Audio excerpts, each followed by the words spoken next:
Hi there and welcome back to the program. Before we get started, do make sure you press that subscribe button and give this video a thumbs up if you like genuine stories that go deeper. For over a decade on Sister Wives, Robyn Brown meticulously managed her public persona. She was the reserved, sensitive fourth wife who simply desired peace. Viewers knew her as Sobbin' Robyn due to her tear-filled confessionals and gentle demeanor. She would often say that she had just one desire, which was for the family to remain intact. But eventually, the truth came out. Fans were starting to see a trend. Behind all the emotional outbursts and cryptic statements was someone who wasn't quite as they appeared. The would-be peacemaker was actually at the center of it all, as tensions raged on. Season 19's tell-all revealed an entirely new side of Robyn, one that left fans shocked and disillusioned. Though she seemed devastated at the Brown family's breakdown, it was possible to spot the flaws in her performance. Though her sorrowful words continued to flow, Robyn had obviously gained from being the favorite wife. The tears no longer covered up the truth. This time they merely accentuated the hypocrisy. She couldn't use tears to weep away the truth. Throughout the tell-all, Robyn's words started to contradict one another. She claimed she did not want to be Kody's favorite, but then her actions showed otherwise. She wished for the good old days of family harmony, but confessed she had not talked to most of the other wives in months. She loved them all, or so she said, yet claimed she saw the breakup imminent. So, was it? Even the host appeared bewildered. As the queries became more blunt, Robyn went to her typical strategy, sobbing. But this time around, viewers were not buying it. The emotional diversion was no longer effective, particularly when fresh revelations emerged. One of the most surprising? Robyn spent more than $60,000 on a collection of personal dolls from money taken out of the pooled family funds. When the family was tight, this sort of extravagance was galling.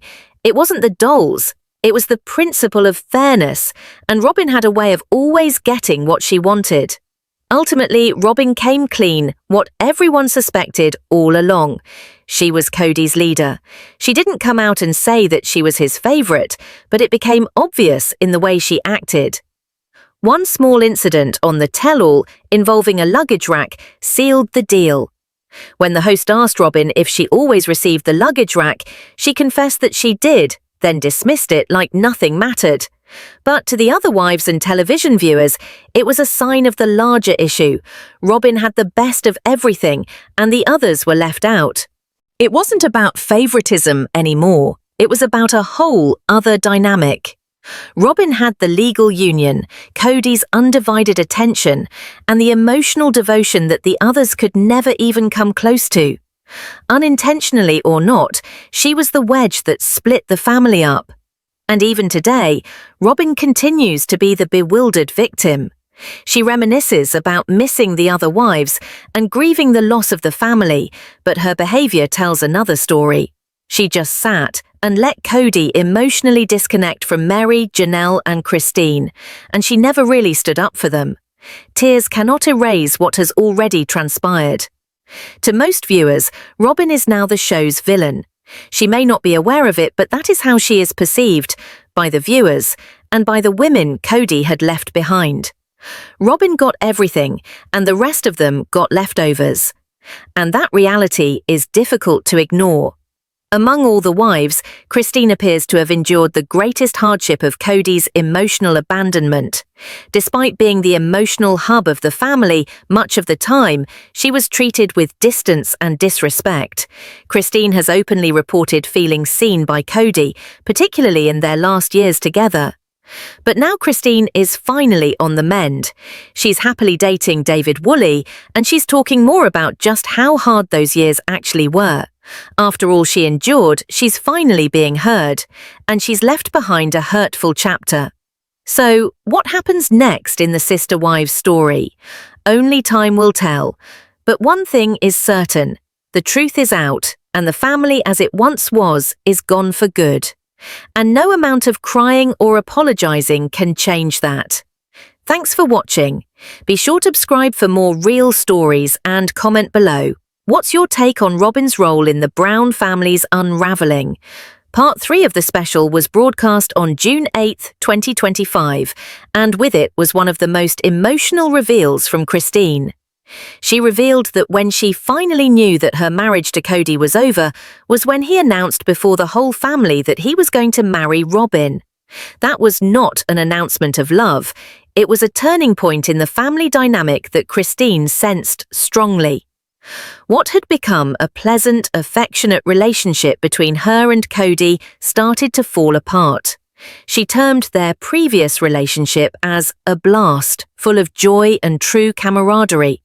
But since the arrival of Robyn, Christine felt this undeniable void. It was not about the marriage, it was about the symbolism of Kody's decisions. Although he never technically divorced Christine like he did with Mary, he nonetheless opted to marry Robyn legally and adopt her kids.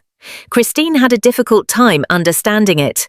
Their connection, which had at one point been strong, gradually became nothing more than a formality. More tragically, Kody didn't actually try to make what they had work. There were no gut-wrenching talks or attempts to mend. It was as if he was okay with seeing it all slip away. What stung the most, Christine admitted, was that intimacy turned into duty and not connection. Kody to her seemed okay with an intimate relationship that occurred only a few times a year. When she actually attempted to discuss it with him, he shut her down abruptly. He told her directly that they would never be physically close again. That was when Christine knew she didn't want him in her bed or in her life anymore. That realization gave her the courage to begin creating a life of her own.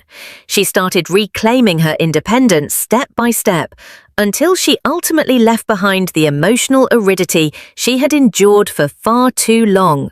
But as Christine stepped forward, Kody flipped the script. When he realized she was thinking of leaving, he didn't attempt to salvage the situation. He blamed her.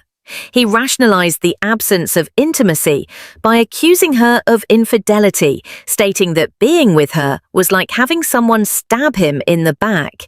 This manipulation wasn't new, it was yet another instance of how Kody had long employed emotional neglect to keep himself in control. Withholding affection wasn't a response, it was a tactic. It kept his wives vying for his approval, treading eggshells, and forever doubting their own value. This dynamic worked for years to ensure that Kody's ego was preserved, and his wives existed in a state of silent desperation. But among them was a woman who had more power over the disintegrating family than most knew. Robyn, the fourth wife, once presented herself as a reluctant actress in this disintegrating family. Her voice was soft, her feelings meticulously managed. Viewers saw her as the voice of sympathy, a peacemaker trapped in the mayhem for a very long time. But as the seasons progressed and masks started to slip, a different Robyn started to emerge. Post-season interviews, unfiltered and unscripted, destroyed the long-standing fantasy. Fans saw Robyn's carefully constructed persona unravel before their eyes.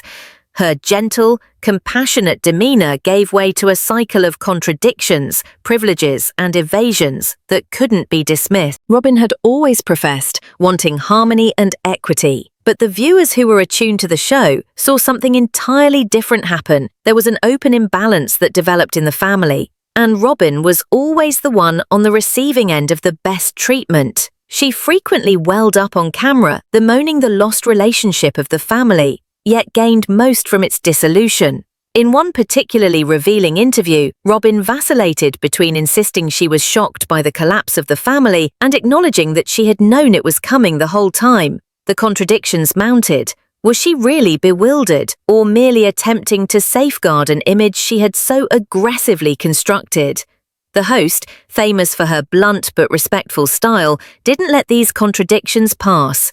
She asked the questions that fans had been asking themselves for years, and when the subject turned to money, specifically Robyn's expensive figurine collection, the cracks widened. Though Robyn denied spending the rumored amount, she couldn't deny the collection existed. The optics were hard to ignore. While the rest of the family struggled, Robyn enjoyed luxuries that stood out starkly against the others' sacrifices. Even more symbolic was a seemingly insignificant but telling detail: the luggage rack. In the household, being entitled to that tiny bit of gear had come to mean more than simply packing room. It signified status and priority. Robyn's answer when asked if she always received the luggage rack was offhand, even flippant. But to the other wives, and to long-time observers, it was one more demonstration of how Robyn was prioritized every time. What we're left with is not the gentle, peace-seeking woman that Robyn once appeared to be. Instead, viewers now see someone whose actions, whether intentional or not, contributed to the family's downfall. Behind the tears and softly spoken words was someone who received the most, emotionally, financially, and logistically, while others were left behind. The sister wives saga has never been lacking in drama, but what's coming into focus now is a more accurate image of imbalance, control, and manipulation. As each of the wives begins to find her truth, particularly Christine, who has found true happiness beyond the brown walls, fans are finally grasping what actually transpired behind those closed doors. And as those realities continue to surface, it's increasingly becoming impossible to deny who actually exercised power from the very beginning. As the episode unfolded, one quiet moment on a family vacation came to reveal more than anticipated. Questioned if she saw the differences in how her experience was different from that of the women who had since departed from the family, Robyn laughed, discarding the question as foolish, feigning ignorance of its emotional significance. Her scornful tone alone told volumes. In any other context, it would have gone unnoticed, but here it implicated. That gesture epitomized the long-standing complaint of the other women. Robyn always seemed to get more attention, more care, more of Kody's time. Her brushing it off only widened the rift. Was it really coincidence that she always wound up with what no one else did? Or was it evidence of a truer truth, one she was not ready to face? To those observing, and to the wives who had experienced years of emotional overload, it was proof of what they'd long believed. Robyn profited most when others were edged aside. With the passage of the seasons, the tale became more complex than the mere story of one woman gaining favor. There developed a more complicated, agonized truth, one where an individual, wittingly or not, harvested the fruit of connections being severed. Though she frequently discussed sorrow and bewilderment, her behavior, or inaction, spoke otherwise. In a rare moment of honesty, Robyn admitted she may have received the majority of Kody's love and decision-making power, but she framed it as accidental, not intentional. She denied responsibility, clinging to the narrative that all she ever wanted was harmony. But if that had been the aim, if unity had really been the intention, then why were there no such efforts at reconciliation apparent? Why did she never come forward to close the divide? Rather, she seemed to dig in deeper. Her proximity to Kody was more apparent, her presence more pronounced, and the emotional boundaries between family members more fixed. The women who departed expressed the hurt that they had carried around for so long. They openly testified to feeling unheard, alone in their voices within a home that they assisted in creating. Their memories, validated by decades of footage and emotional loose ends, contrasted starkly with Robyn's passive account. Any fantasy of equality had dissipated long ago. As Christine, Janelle, and Mary sought healing and personal growth, Robyn stayed by Kody's side, asserting she didn't know what had gone wrong. But viewers by then were unconvinced. They recalled the birthdays not celebrated, the traditions disrespected, the indirect insults that constituted something larger. To many, it seemed a rewriting of history, because, in the end, this was not about whose suitcase had a luggage rack or who received more screen time. It was about who had the opportunity to speak out but remained silent, who might have risen up for others but failed to do so. While some wilted beneath the burden of the family's disintegration, others quietly benefited from it. And the most hurtful betrayals? They're not always loud. They're quiet ones, in the apologies never given, the truths never spoken, the silence that might have been love. Along the way, Christine became a symbol of strength, vulnerable but empowered. She had been the family's emotional anchor for years. Her warmth, humor, and love defined the home's heart. The audience watched her give everything, only to face indifference and emotional distance. Even as her marriage to Kody started out as light-hearted and joyful, characterized by laughter and inside jokes, it gradually dried up as he focused on someone else.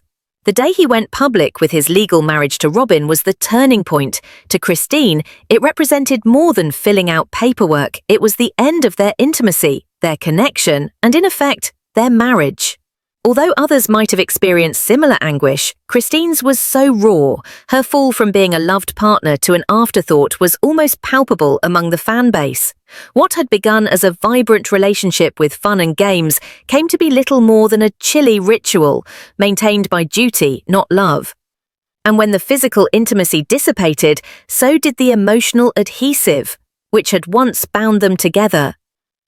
The breakup of a relationship seldom occurs in an instant.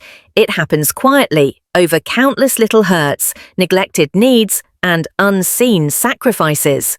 For Kody Brown, the breakup wasn't dramatic. It was intentional. It was needed. Christine had at one point likened their relationship to being fun, a union filled with humor and fond memories. But with time, the emotional and physical intimacy started disappearing. Intimacy grew scarce, but what stung worse than the distance was the indifference. To Christine, connection must never come to feel like duty, and intimacy must never be transactional. But her openness was greeted with dismissal. Her genuine inquiries regarding their future were greeted with silence. It was then that she knew this marriage was no longer about love.